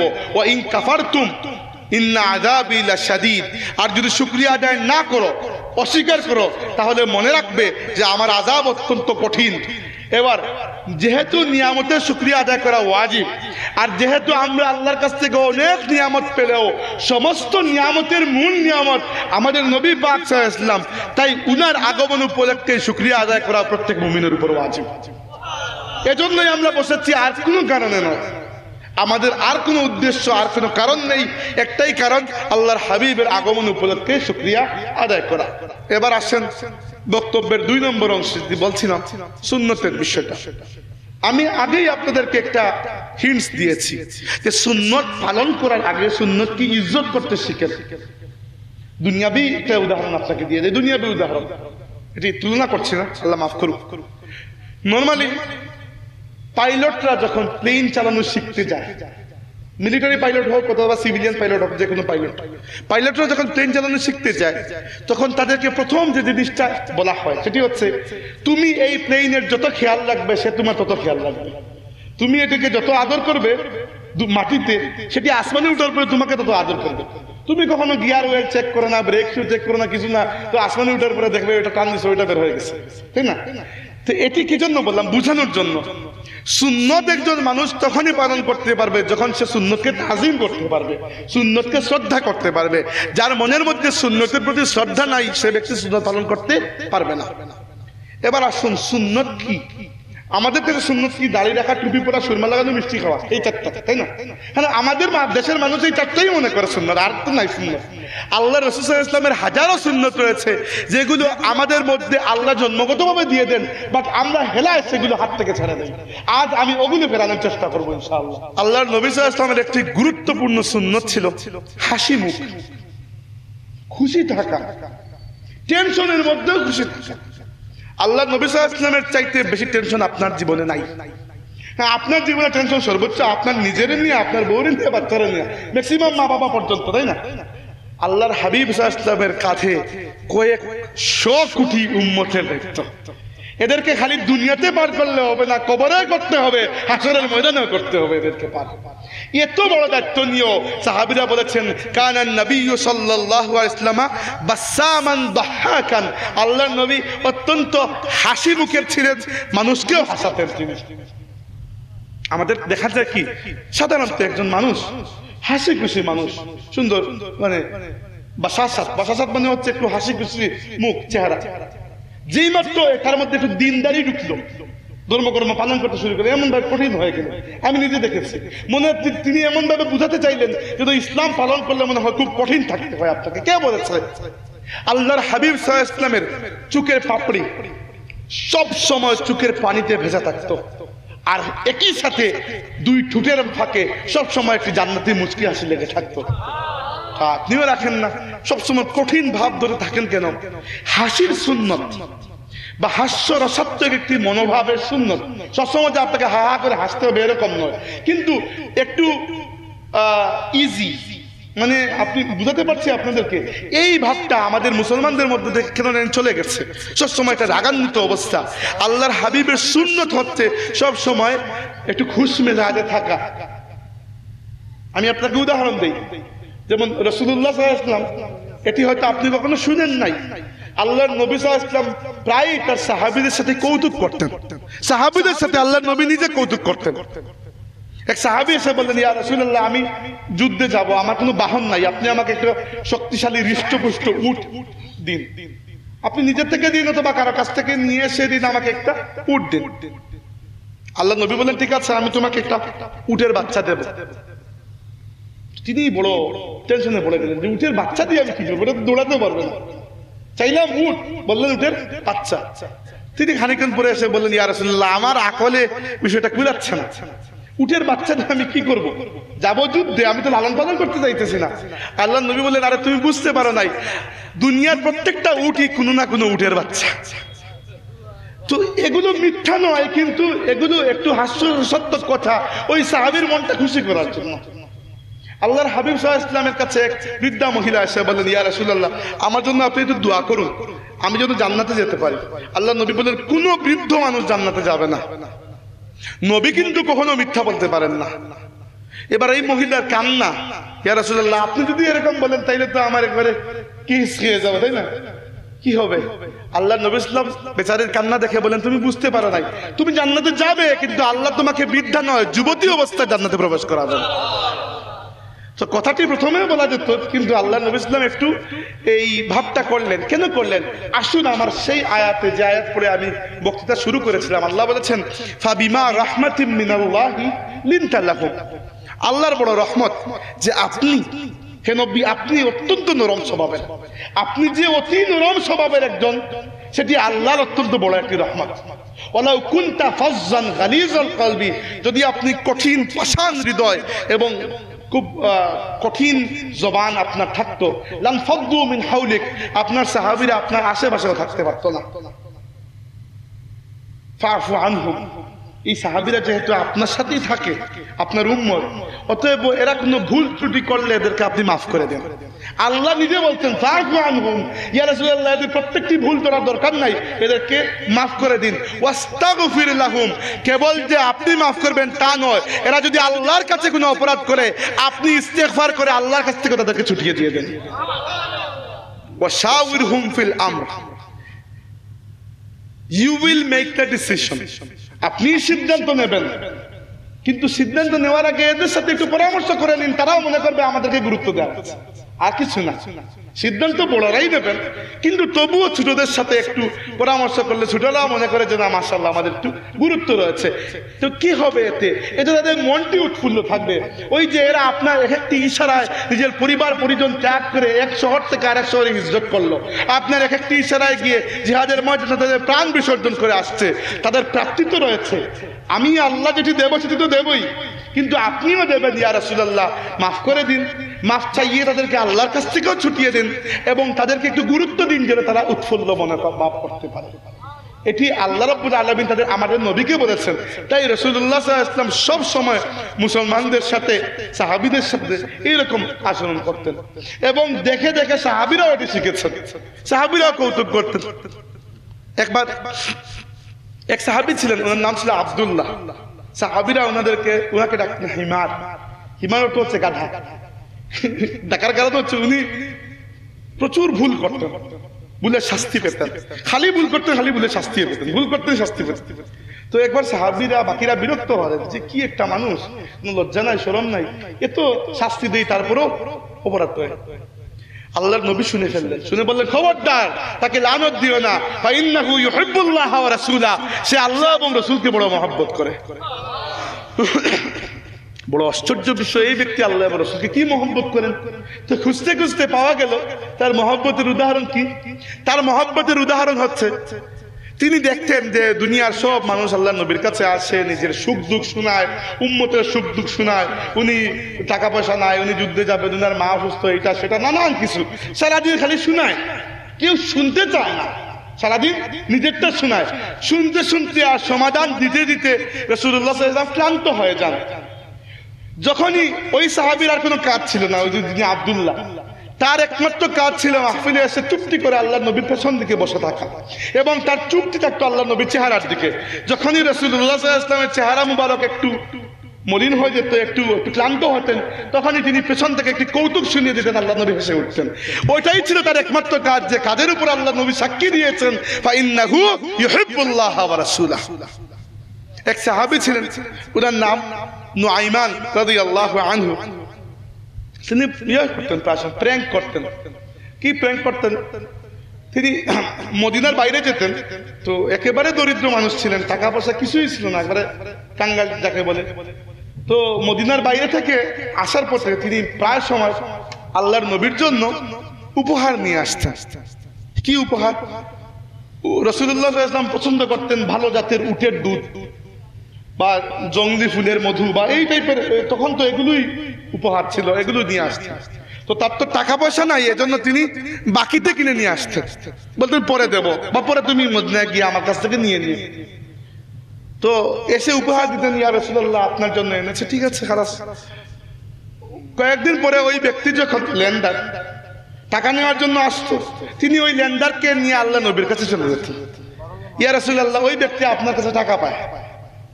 আল্লাহ নবী সাল্লাল্লাহু আলাইহি ওয়াসাল্লাম বললেন সে আমার কাছে কি জন্য টাকা পাবে, তার কাছ থেকে তো আমি কিছু নেই। তিনি বললেন ইয়া রাসূলুল্লাহ ওই যে আপনাকে দুধ খাইয়েছিলাম, মধু খাইয়েছিলাম অমুক দিন, এটা সেটা ওইটা তার কাছ থেকে কিনেছি। আল্লাহ নবী সাল্লাল্লাহু আলাইহি ওয়াসাল্লাম অবাক যে আমি তো মনে করেছি তুমি আমাকে গিফট করেছো, উপহার দিয়েছো।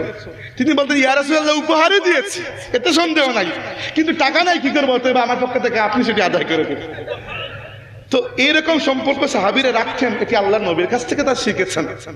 একজন ছিলেন এক সাহাবী, তিনি কম বয়সী অর্থাৎ মানে যুবক বয়সী বিয়ে করেছেন। রমজান মাস এসেছে, রমজান মাসের মানে ফরজ রোজা অবস্থায় তিনি তার স্ত্রীর কাছে গিয়েছেন এবং সামহাও তার রোজা ভেঙে গেছে। ইসলামে এরকম রোজা ভাঙ্গা, ফরজ রোজা ভাঙ্গা কঠিন অপরাধ। টানা 2 মাস একাধারে রোজা রাখতে হয়, কাফারা শাহরাইনি মুতাতাবিআইন, 2 মাস। তিনি আল্লাহ নবীর কাছে গিয়েছেন, ইয়া রাসূলুল্লাহ আমি তো বরবাদ হয়ে গেছি, কি হয়েছে, এরকম করেছি। তো আল্লাহর আইন তোমাকে 2 মাস রোজা রাখতে হবে। আল্লাহ নবী সাল্লাল্লাহু আলাইহি ওয়াসাল্লাম বললেন, তিনি বললেন ইয়া রাসূলুল্লাহ আমি তো একদিন রোজা রাখে টিকতে পারি না, 2 মাস কি রোজা রাখবো। আল্লাহ নবী বললেন তাইলে একটি কৃতদাস খরিদ করে এটিকে আল্লাহর জন্য মুক্ত করে দাও। এটি মানে আগেরকার যুগে তো দাস বেচা কিনা হতো, প্রথা ছাড়া দুনিয়াতে ছিল। তো একজন কৃতদাসকে ক্রয় করে আল্লাহর রাস্তায় মুক্ত করে তাকে ছেড়ে দাও, আজাদ করে দাও। তিনি বললেন ইয়া রাসূলুল্লাহ কৃতদাস কেনার কোনো টাকা আমার কাছে নাই, আমি খুবই গরিব। আল্লাহ নবী বলেন তাহলে 3 নাম্বার অপশন হচ্ছে তুমি 60 জন মিসকিনকে খাওয়াতে হবে, এটি কাফারা। তিনি বললেন ইয়া রাসূল 60 জন দূরের কথা, একজন মিসকিনকে যা খাওয়াবো ওই টাকাও আমার কাছে নেই। এখন মহা মুসিবতে পড়া করে তাকে নিয়ে আল্লাহ নবী সাল্লাল্লাহু বলেন ঠিক আছে তুমি বসো, দেখি আল্লাহ তোমার জন্য কোনো ব্যবস্থা করে দেন কিনা। তো তিনি বসলেন, রাসূলুল্লাহ সাল্লাল্লাহু আলাইহি ওয়াসাল্লাম বসে আছেন। এমন সময় এক মহিলা, তিনি অনেক দামি এক খাঁচা খেজুর, এক থাল খেজুর নিয়ে আসলেন। ইয়া রাসূলুল্লাহ আপনার এবং আপনার সাহাবীদের জন্য উপহার। মানুষ মাঝে মধ্যে হাদিয়া দিত, এগুলো হাদিয়া। তো অনেক দামি অনেক বেশি খেজুর ছিল। আল্লাহ নবী সাল্লাল্লাহু আলাইহি ওয়াসাল্লাম হাদিয়া কবুল করলেন এবং ডাক দিলেন যে ওই ব্যক্তি আছে কিনা। তিনি বললেন আমি আছি ইয়া রাসূলুল্লাহ। বলেন আসো, এগুলো নিয়ে যাও, যদিও আমার হাদিয়া এগুলো, কিন্তু তোমাকে আমি দিয়ে দিলাম, তুমি এগুলো নিয়ে যাও, বন্টন করে দাও, তোমার কাফারা হয়ে যাবে। তিনি বললেন ইয়া রাসূলুল্লাহ কার কাছে বন্টন করব, কাকে দেব? আল্লাহ নবী বললেন মিসকিনদেরকে দেবে। তিনি বললেন ইয়া রাসূলুল্লাহ পুরো মদিনা আমার চাইতে মিসকিন আর কেউ নাই। আল্লাহ নবী বললেন ঠিক আছে তাও যাও, তুমি নিজে খেয়ে ফেলো, সদকা আদায় হয়ে যাবে। তো সাহাবীরা এই সম্পর্কটা রাখছেন আল্লাহ নবীর সাথে, এটি তারা শিখেছেন রাসূলুল্লাহ সাল্লাল্লাহু আলাইহি ওয়াসাল্লামের কাছ থেকে। এই কালচারটি আমাদেরকেও ফিরিয়ে আনা চাই। আমরা সব সময় বিনা কারণে একটি কঠিন ভাব নিয়ে থাকি, মনে করি এই ভাব গাম্ভীর্যের মধ্যে সবকিছু না। আল্লাহ রাব্বুল আলামিন পছন্দ করেন যে তার বান্দা সর্বাবস্থায় শুকুর গুজার বান্দা থাকবে। শুকুর গুজার বান্দা কোনো সময় এরকম আকড় নিয়ে চলতে পারে না, এরকম একটু গুমরা মুখে চলতে পারে না। আল্লাহ নবী সাল্লাল্লাহু আলাইহি ওয়াসাল্লাম আল্লাহ শুকর গুজার বান্দা ছিলেন। আল্লাহ রাব্বুল আলামিন আমাদের প্রশংসা, আমাদের নবীটা তো আছেই, আমাদের প্রশংসা আল্লাহ আগের আসমানি কিতাবের মধ্যে লিখে রেখেছেন। উম্মতের প্রশংসা বলেছেন ও উম্মাতুহু আল হাম্মাদুনা লিল্লাহি আলা কুল্লি হাল। এই নবীর উম্মত, শেষ নবীর উম্মত সর্বাবস্থায় আল্লাহর শুকর গুজার উম্মত হবে, আল্লাহর প্রশংসাকারী উম্মত হবে। তাইলে এটি আমাদের জন্য কর্তব্য যে আমরা এই সমাজের মধ্যে, এই সমাজকে যদি সুন্দর করতে হয় তাহলে আমাদেরকে এই সুন্নতটিকেও জীবিত করা চাই যে আমরা আমাদের নিজেদের জীবনের শত টেনশনের মধ্যে আল্লাহ শুকর গুজার বান্দা থাকবো। এবং মানুষকে যখন দিনের পথে ডাকবো আমরা, তখন আল্লাহ নবী বলে দিয়েছেন ইয়াসসিরু ওয়ালা তুআসসিরু, তোমরা দিনকে সহজ করে মানুষের কাছে দাও, খামোখা কঠিন করতে যেও না।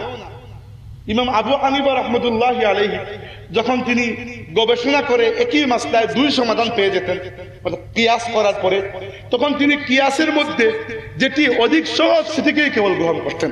এটিকে বলা হয় ইস্তেহসান। হানাফি মাযহাবের একটি অন্যতম উসুল হচ্ছে 2 কিয়াসের মধ্যে সহজ কিয়াসকে গ্রহণ করা। আচ্ছা হানাফি মাযহাব তো অনেক নিচের বিষয়। আসুন খুদ রাসূলুল্লাহ সাল্লাল্লাহু আলাইহি ওয়াসাল্লাম, আনাস ইবনে মালিক বলেছেন আল্লাহর নবী সাল্লাল্লাহু আলাইহি ওয়াসাল্লাম যে কোনো 2টি হালাল বিষয়, হারামের হিসাব আলাদা, হালাল বিষয়ে যখন আল্লাহর নবীকে অপশন দেওয়া হতো আল্লাহর নবী সবসময় সহজটা কবুল করতেন। আমাদেরকেও দিন মানুষের কাছে সহজভাবে সুন্দর করে খুশ মিজাজে পৌঁছে দেওয়া চাই। আমাদের সমাজকে যদি আমরা সুন্দর করতে চাই, এই খুশ মিজাজটা আমাদের ধরে রাখা খুবই প্রয়োজন। 2 নম্বর সুন্নত যেটি রাসূলুল্লাহ সাল্লাল্লাহু আলাইহি ওয়াসাল্লামের একটি সুন্নত ছিল মানুষকে মূল্যায়ন করা। একজন মানুষ ধরেন নেগলেক্ট করছি না, শিক্ষা দীক্ষা নাই, কিছুই নাই, আপনি জেলা প্রশাসক বানিয়ে কি তিনি চালাবেন, পাবেন না। তো মানুষকে তার যোগ্যতা অনুযায়ী পদবি দেওয়া দরকার। কিন্তু আমি যদি বলছি সেটি হচ্ছে মানবিক মূল্যায়ন। অশিক্ষিত হোক, গরিব হোক, পারিবারিক অবস্থানে দুর্বল হোক, এনিথিং, মানুষ তো এতটুকু তো সম্মান আপনি দেবেন। আল্লাহর নবী সাল্লাল্লাহু আলাইহি ওয়াসাল্লাম এত বেশি মূল্যায়ন করতেন মানুষকে, যেটি দেখলে আমাদের পুরো উম্মত হিসাবে লজ্জা পাওয়া উচিত যে আমরা এই সম্মানটা মানুষকে দিতে পারি না। এবং রাসূলুল্লাহ সাল্লাল্লাহু আলাইহি ওয়াসাল্লাম তাকেই সবচেয়ে বেশি সম্মান দিতেন যাকে অন্যরা কম সম্মান দিত। উদাহরণস্বরূপ এক সাহাবী ছিলেন, ওনার নাম জাহির রাদিয়াল্লাহু আনহু। আপনারা হয়তো নামই শুনেন নাই। উনি খুবই খাটো একজন মানুষ, ছোট ছোট মানুষ, তাকে টিটকারি করতেন। এবং তিনি দেখতেও সুন্দর ছিলেন না। সুন্দর ছিলেন না এটা আমি বলছি না, কিতাবেই লেখা আছে পুরো বর্ণনা, আমি আর বাদ দিচ্ছি বাকি দিকটা আপনি মনে করে নেন। যে কোনোভাবেই তিনি তেমন সুন্দর ছিলেন না দেখতে। আর্থিক এবং পারিবারিক দিক থেকেও খুব বেশি দুর্বল অবস্থানে, সব দিক থেকে একেবারে দুর্বল অবস্থানে। তো থাকতেন গ্রামে, তো মানুষ তাকে মোটেও মূল্যায়ন করতো না। কিন্তু আল্লাহর নবী সাল্লাল্লাহু আলাইহি ওয়াসাল্লাম তাকে দেখা মাত্র অন্যকে বাদ দিয়ে তাকে নিয়ে সবচেয়ে বেশি কথা বলতেন। তিনি একদিন তিনি মাঝে মধ্যে গ্রাম থেকে বিভিন্ন দ্রব্যপণ্য নিয়ে আসতেন। মদিনা শহরের মধ্যে যে তিনি ওই মার্কেট সাজাবেন বা দোকান দেবেন সেই টাকা পয়সা তার নাই, এজন্য তিনি বাজারের বাইরে ওইখানে মাটির মধ্যে জিনিসপত্র রেখে বিক্রি করতেন। একদিন আল্লাহর রাসূল সাল্লাল্লাহু আলাইহি ওয়াসাল্লাম বাজারে গিয়েছেন, গিয়ে দেখেন বাজারের বাইরে তিনি দাঁড়িয়ে বিক্রি করছেন। ছোট মানুষ, বয়স্ক কিন্তু এমনিতে খাটো। রাসূলুল্লাহ সাল্লাল্লাহু আলাইহি ওয়াসাল্লাম সারা দুনিয়ার মানুষকে অবাক করে দিয়ে আল্লাহর হাবিব সাল্লাল্লাহু আলাইহি ওয়াসাল্লাম জাহির রাদিয়াল্লাহু আনহুর পেছনে দাঁড়িয়েছেন এবং পেছন থেকে জাহিরকে জড়িয়ে ধরেছেন। সামন থেকে জড়িয়ে ধরা কিন্তু এত বড় বিষয় নয়, পেছন থেকে জড়িয়ে ধরা। কত ঘনিষ্ঠ সম্পর্ক হলে মানুষ পেছন থেকে জড়িয়ে ধরতে পারে। তো উনি প্রথমে একটু এই আড়মোড়া করেছেন যে কে ধরেছে। তো যখন নিচের দিকে তাকিয়েছেন আঙ্গুল দেখেছেন, তো ওই আঙ্গুল সবার চেনা ছিল। ইসলামের আঙ্গুলগুলো খুব লম্বা লম্বা এবং বড় বড়, আঙ্গুলের গিরাগুলো খুব বড় ছিল, মসৃণ এবং খুব সুন্দর ছিল আঙ্গুলগুলো।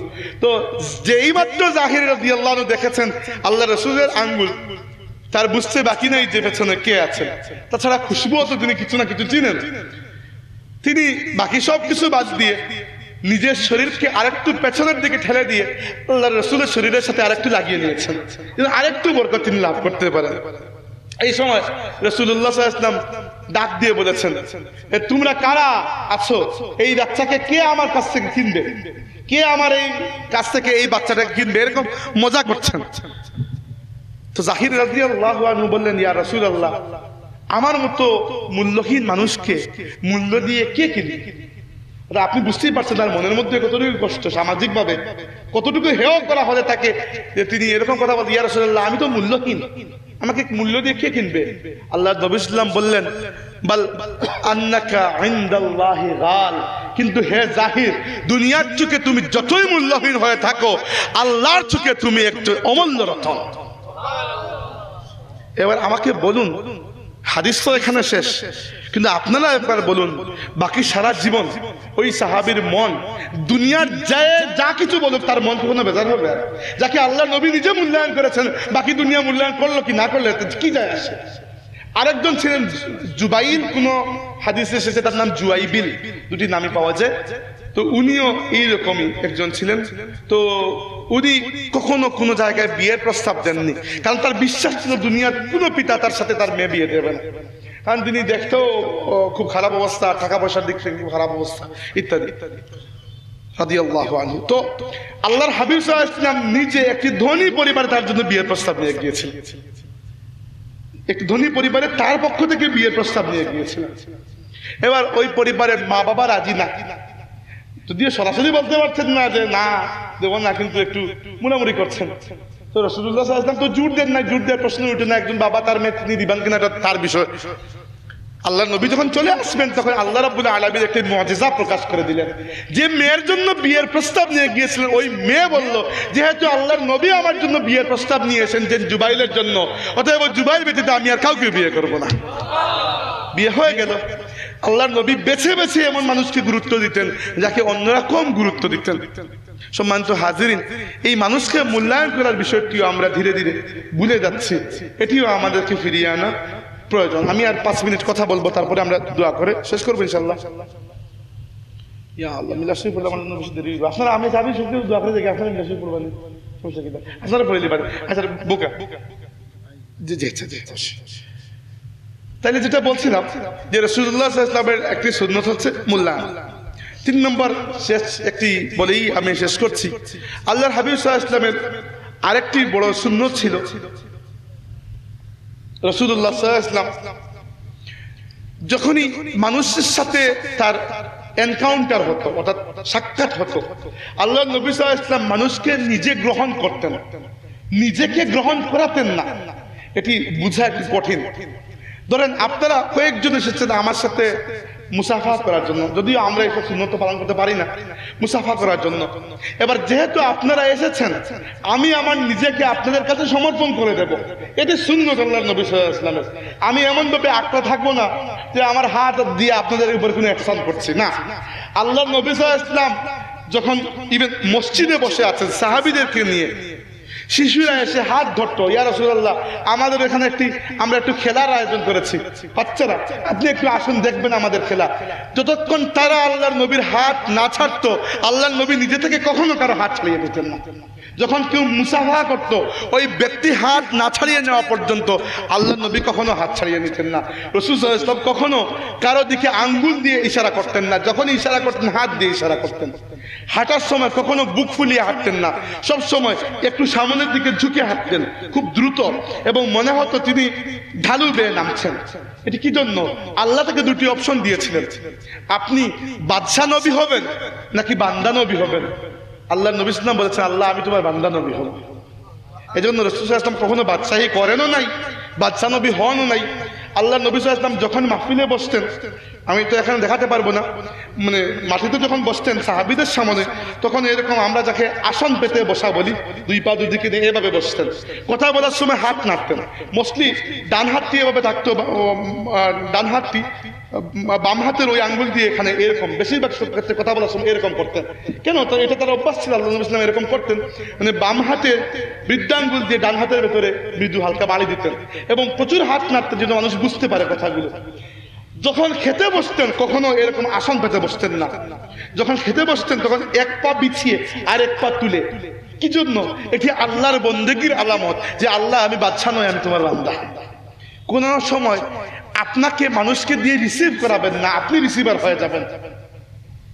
আমি এসেছি, আপনারা নারায়ে তাকবীর দিয়েছেন, আমি যদি নাও বলি তাও দিবেন। আমি অনেক জায়গায় না করতাম প্রথম দিকে, খুবই লজ্জা লাগতো, মানুষ মানে না, আচ্ছা দিয়ে দিলেন। কিন্তু যদি আমার এটি ধারণা হয়, যদি আমার এটি মনে হয় যে আমি যাওয়ার পরে এরা জন্য তাকবীর দে, তাহলে আমি আমার নিজের জায়গায় জাহান্নামে প্রস্তুত করে দিলাম। আল্লাহ নবী সাল্লাল্লাহু আলাইহি ওয়াসাল্লাম বলেছেন, যে ব্যক্তি এটি ইচ্ছা করে চায় যে সে আসলে মানুষ দাঁড়াবে তার জন্য, সে তার নিজের জায়গা জাহান্নামে ঠিক করে নিল। হ্যাঁ, আমি এসেছি, কেউ দাঁড়িয়েছে, আমি বলেছি বসেন, বসে গেছেন, এটা তার নিজের ইচ্ছায়। আমার যদি উদ্দেশ্যই এটা থাকে, ইচ্ছাই যদি মানুষ আমাকে রিসিভ করবে, আমি সবসময় রিসিভড হব, এটি আল্লাহ নবীর সুন্নত নয়। মানুষ এসে দৌড়ে আমার হাতের সাথে হাত মুছবে, কেন মুছবে? কখনো আমি যাই, আল্লাহ নবীকে যখন কেউ সালাম দিতেন, প্রথমে আগে সালাম দেওয়া যেত না, যখন কেউ আগে সালাম দিতেন আল্লাহ নবী হেসেও জবাব দিতেন, অথবা নিজে আগে সালাম দিতেন। সালাম দেওয়া কিংবা সালামের জবাব দেওয়া আল্লাহ নবী কখনো হাসি ব্যতীত সালাম দিতেনও না, সালাম নিতেন না। আল্লাহ নবী কখনো রিসিভ করতেন না, তিনি নিজে দিতেন মানুষকে। সম্মানিত হাজিরিন, এইটুকু আমাদের খুব খেয়াল করা প্রয়োজন। আমাদের সমাজ থেকে এই সুন্দর সুন্নতগুলো উঠে গেছে, আমাদের মানুষেরা এগুলো ভুলে যাচ্ছে বা ভুলে গেছে। এগুলো আমরা জন্মগতভাবে আল্লাহর পক্ষ থেকে পেয়ে এসেছি। আদব ভদ্রতা বলেন, অথবা আপনার হাস্যরস খুশ মেজাজ বলেন, অথবা মানুষকে মূল্যায়ন করা বলেন, আমরা শিখে এসেছিলাম। কিন্তু সামহাও জীবন চলার পথে আমরা পাওয়ারফুল হয়ে যাই, এস্টাবলিশড হয়ে যাই, অতএব পরে মানুষকে বলে, আল্লাহর কসম আপনাদেরকে বলছি না, আমার মধ্যেই এগুলো আছে, কসম করে বলছে আমার মধ্যেই আছে। নসিহত আপনার জন্য নয়, নসিহত প্রথমে আমার জন্য, পরে আপনার জন্য। নবী তো আমাদের সবার, অতএব শেখার অধিকার সবারই আছে। আমি বলছি, আপনি নিচ্ছেন, এর চেয়ে বেশি কিছু না।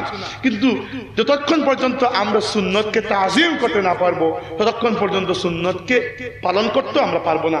তিনটি সুন্নতের কথা বললাম, এর আগ পর্যন্ত মিলাদুন নবীর কথা। আল্লাহ রাব্বুল আলামিন আমাদের কথা বলা এবং শোনাকে কবুল করুন। সুবহানাকাল্লাহুম্মা ওয়া বিহামদিকা আশহাদু আল্লা ইলাহা ইল্লা আনতা আস্তাগফিরুকা ওয়া আতুবু ইলাইক। আল্লাহুম্মা ইন্না নাসআলুকা বিআন্না নাশহাদু আন্নাকা আনতাল্লাহ লা ইলাহা ইল্লা আনতাল আহাদুস সামাদ আল্লাযী লাম ইয়ালিদ ওয়া লাম ইউলাদ ওয়া লাম ইয়াকুল লাহু কুফুয়ান আহাদ। আল্লাহ, আমরা এই মাহফিলকে তুমি কবুল করো মাবুদ। তোমার হাবিব সাল্লাল্লাহু আলাইহি ওয়াসাল্লামের মিলাদ শরীফের মাসে তোমার বান্দাকে আগ্রহ লইয়া তোমার হাবিবর মাহফিলে মিলাদুন নবী আয়োজন করছেন। তোমার বান্দাকে দুনিয়া আখিরাতে তুমি ইজ্জতদার বানাও মওলা। আল্লাহ, এই মাহফিলের পক্ষ থেকে লাখ কোটি সালাত সালাম তোমার হাবিবের খিদমতে তুমি পৌঁছায় দাও রব্বুল আলামিন। আমরা মাফ করে দাও, আমরা মা বাবারা তুমি মাফ করে দাও। আমরা জীবনে যত গুনাহ করি তোমার নারাজ করছি মওলা, আমরা তওবা করি, আর তুমি আমরা তওবারে কবুল করে দাও আল্লাহ।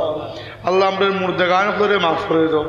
খাস করে আমরা মা বাবার মাঝে যারা কবরবাসী গেছেন, তারা তুমি মওলায় তারা কবরে জান্নাতের বাগান লাগিয়ে দাও। আমরা যারা মা বাবা জীবিত আছেন তুমি নেক হায়াত দান করো আল্লাহ। আল্লাহ, যারা অসুস্থ আছেন তুমি সুস্থ করিয়া দাও। বহুত বেমারি হলে দোয়া চাই মাবুদ, তোমার বান্দা যদি তুমি শিফা দিলাও তাইলে অন্য কারোর দুয়ারে যাওয়া লাগে না আল্লাহ। আর যদি তুমি শিফা না দাও কোনোখানে গিয়াও কোনো লাভ হয় না। অতএব আমরার হাতটা তুমি অন্য কোনোখানে নিও না মৌলা। আল্লাহ আমরার মাথারে সদা তোমার সামনে ঝুঁকাইয়া রাখিও মাবুদ, আমরার মাথারে অন্য কারোর সামনে ঝুঁকাইও না। আল্লাহ তোমার বান্দা হলে যে হাজত লইয়া উপস্থিত হয়েছেন আর আত তুলছেন তুমি কবুল করো আল্লাহ। আল্লাহ তোমার যে সকল বান্দা হলে দুয়া চাইছো মৌলা, যে যে কারণে যদি তুমি পছন্দ করিয়া থাকো তোমার বান্দা হলে তুমি সুযোগ দাও মৌলা। তোমার বান্দা হলের মাধ্যমে, তোমার বান্দা হলের খামোর মাধ্যমে এই জাতিরে তুমি, এই সমাজে তুমি উন্নতির দিকে পরিবর্তন করো। আমরা দেশ ও জাতির উপরে তোমার রহমতের ছায়া তুমি পরিবেষ্টন করে রাখো আল্লাহ। এই জমিন থেকে তোমার গজবরে দূর করো আর রহমতের বরকত নাজিল করো আল্লাহ। বহুত মানুষ রিজিকর লাগি বড় পেরেশানির মাঝে পড়েন, তুমি সবরে রিজিকর মাঝে বরকত দাও। যারা লেখাপড়া করে তুমি তারা জীবনে কামিয়াবি দান করো মৌলা। যারা ব্যবসা বাণিজ্য করে অন্য কোনো জায়গায় আসছেন, কেউ দেশের বাইরে কেউ দোয়া চাই, তোমার বান্দা হয়ে প্রবাসে তুমি হেফাজতে রাখো আল্লাহ। মৌলা আমরা লাগি মক্কা মুকাররমা আর মদিনা মুনাওয়ারার দরজা খুলো আল্লাহ। দীর্ঘদিন থেকে তোমার হাবিবের বাড়ির জায়রিন অভাব, এই মহামারীতে তুমি দুনিয়াতে কি সরাইয়া নাও মৌলা। তুমি আমরা লাগি তোমার আর তোমার হাবিবের দরজা কোনো সময় বন্ধ করিও না আল্লাহ। আমরা মসজিদ হজরত ফুলতুলি সাহেব দরজা আছে তুমি বিলন করো মৌলা।